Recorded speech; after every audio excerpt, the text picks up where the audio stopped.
It's true that pre-sports screening is essential to prevention. However, even with the best screening methods and the careful efforts of those involved, some silent heart conditions will still go undetected. For this reason, knowing how to effectively manage a sudden cardiac arrest can mean the difference between life and death. Control to 6, we have an anonymous call, possible medical, person lying on the ground outside Lower Skybridge 3.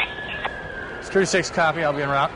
An essential part of being prepared is having an automated external defibrillator, or AED, available in public places, along with people who are trained in AED use and CPR. Call for help now. An AED is an electronic device about the size of a laptop computer that is very easy to use with minimal training.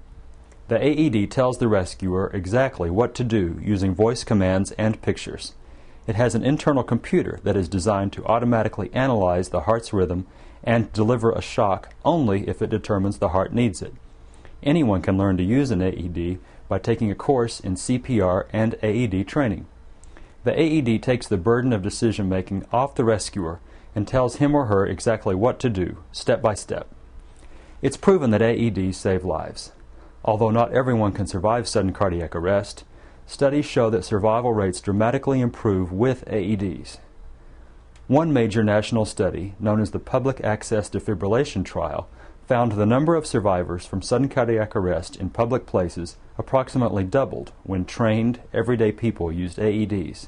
Another study, involving trained security guards in casinos, found that survival rates as high as 74% are possible if defibrillation is given within 3 minutes of collapse. It's also important to remember the steps in the chain of survival defined by the American Heart Association. The 4 steps are: early access to care, calling 911 right away.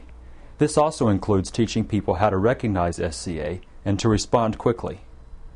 Early CPR, early defibrillation, and early advanced emergency care by paramedics or hospital personnel. I mean, who would thought? I've carried that AED around for 2 years with me. Never thought I'd ever use it. You know, it's always one of those, you hear the stories about this child dies or this pro athlete dies, and that's not going to happen to me. That's just somebody else. And then it does. I mean, and it puts a lot of things in perspective, you know. So what can you do? Many people resist school or community AED placement, citing expense as a major concern. But when you consider that an AED costs about as much as a computer and software, that argument doesn't stand up. We challenge you to take action now. The actions that an AED champion can take to equip community facilities with AEDs are: champion the idea and raise awareness, coordinate with local EMS, ask for AED vendor recommendations, select an AED vendor, solidify policies and procedures, and determine how many AEDs you will need, identify your response team, purchase AED equipment, train responders, promote your program and raise awareness, and get involved with AED initiatives.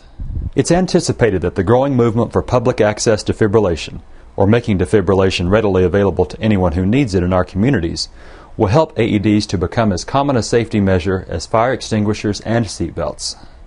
I just think, you know, human life's so fragile that we just, those things, because you see them in airports, courthouses, they're all over the place, except for the kids, and to me that's our most important commodity we have is our youth. Don't wait for a tragedy to happen in your school. Show your athletes how much you care about them.